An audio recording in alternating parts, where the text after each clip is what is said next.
ഒരു ചൊല്ലുണ്ടല്ലോ, വന്നു കയറുന്ന മഹാലക്ഷ്മിയെ തട്ടിയെറിയരുതെന്ന്. ദേവിക MLA ആവുമ്പോ ദേവിക മാത്രമല്ല, സ്ത്രീകൾ ആകെ അംഗീകരിക്കപ്പെടുക. എനിക്കെന്തോ താല്പര്യക്കുറവാ മാഡം. പിന്നിന്ന് പാർട്ടി പ്രസിഡന്റ് മാധ്യമങ്ങളോട് പറഞ്ഞല്ലോ എല്ലാം ഊഹാപോഹങ്ങളാണെന്ന്. ഏയ്, അതൊക്കെ വെറുതെയാ.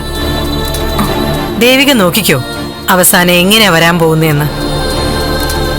ഞാൻ ഋഷിയോട് പറഞ്ഞു നീ MLA ആവാൻ പോവാണെന്ന്.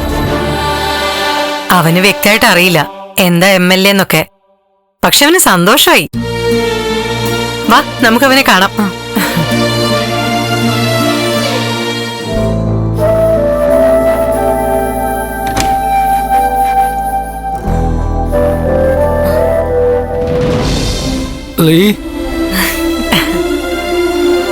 ഋഷി, ലീ ഇനി MLA ആവാൻ പോവാ.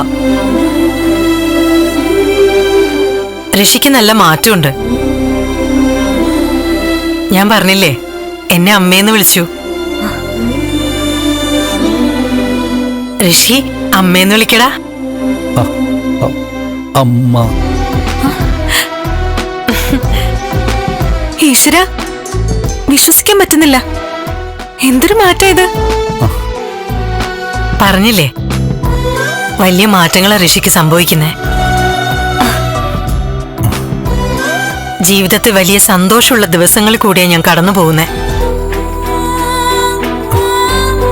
ആ, ഒരു ചെറിയ വിശേഷം കൂടി ഉണ്ട്. എന്താ? നാളെ ഋഷിയുടെ പിറന്നാളാ. ആഹാ, Rishi, advance wishes. Happy birthday. Thank you. നാളെ അമ്പലത്തിൽ പോണം. ആ ഋഷി, അപ്പൊ നാളെ അമ്പലത്തിൽ പോയിട്ട് തൊഴുത് പ്രാർത്ഥിക്കും എല്ലാ അസുഖങ്ങളും ഭേദാവണേന്ന്. ദേവികയും കൂടി അമ്പലത്തിലേക്ക് വരണമെന്നാ ഋഷി പറയുന്നേ. ഋഷിയുടെ മാത്രല്ല എന്റെയും ആഗ്രഹത. മാഡം, അമ്പലത്തിൽ വരുന്നതിലൊക്കെ സന്തോഷമേ ഉള്ളൂ. പക്ഷെ നാളെ മാഡം ഋഷിയും കൂടെ പോയിട്ട് വരൂ.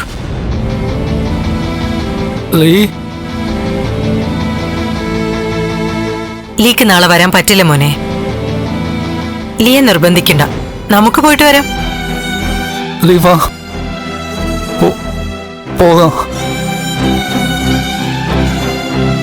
നീ വരുന്നില്ല എന്ന് പറഞ്ഞപ്പോ അവന്റെ നിർബന്ധം കണ്ടില്ലേ. ഞാൻ നിർബന്ധിക്കുന്നില്ല, നീ ആലോചിച്ച് തീരുമാനം എടുത്താൽ മതി.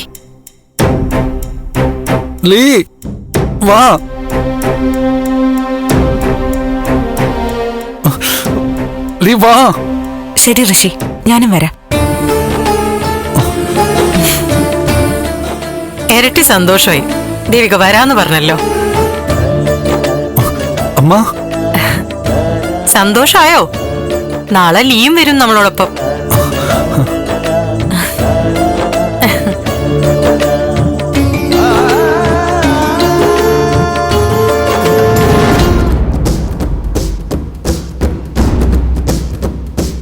മാധ്യമങ്ങൾക്ക് മുമ്പിലെ എന്റെ വാക്കുകൾ നിങ്ങളും കേട്ടതാണല്ലോ.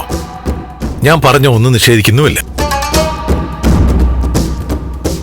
അല്ല സർ, ദേവികയുടെ കാര്യത്തിൽ തീരുമാനമായില്ല എന്ന് പ്രസിഡന്റ് പറഞ്ഞത് വോട്ടർമാർക്കിടയിൽ ഒരു കൺഫ്യൂഷൻ ആയിട്ടുണ്ട്. അത് മീഡിയയും മനഃപൂർവ്വം ഒന്ന് കൺഫ്യൂഷൻ അടുപ്പിച്ചതല്ലേ. അതിലൂടെ പ്രതിപക്ഷത്തെയും തെറ്റിദ്ധരിപ്പിച്ചു.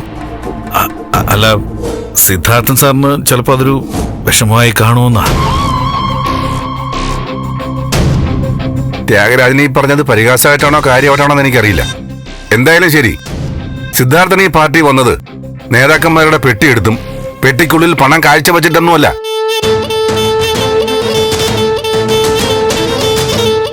മേൽ കമ്മിറ്റി ഇത് കെട്ടിയിറക്കിയ ചരിത്രവും സിദ്ധാർത്ഥനില്ല.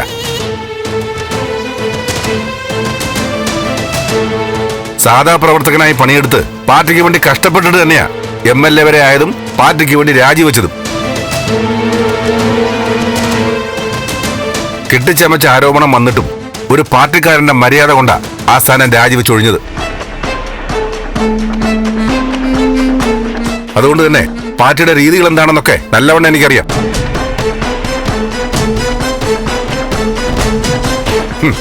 സിദ്ധാർത്ഥ സാറിന് വിഷമമായി കാണുമെന്ന്. MLA സീറ്റ് കണ്ടിട്ടൊന്നുമല്ല സിദ്ധാർത്ഥൻ പാർട്ടി വന്നത്. സിദ്ധാർത്ഥൻ ത്യാഗരാജൻ നല്ല അർത്ഥത്തിലല്ലേ പറഞ്ഞത്? ഇല്ല പ്രസിഡന്റ്, എന്ന് എനിക്ക് തോന്നുന്നില്ല. എന്തായാലും പ്രസിഡന്റ്, ഇനി സ്ഥാനാർത്ഥി ആരായാലും അതിലൊരു കൺഫ്യൂഷൻ നിലനിർത്തി കൊണ്ടുപോകാൻ പാടില്ല.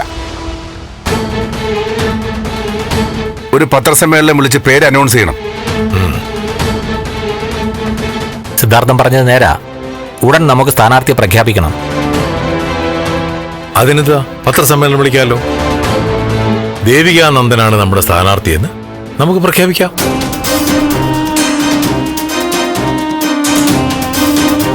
അക്കാര്യത്തിൽ ആർക്കും ഒരു സംശയമൊന്നും വേണ്ടല്ലോ.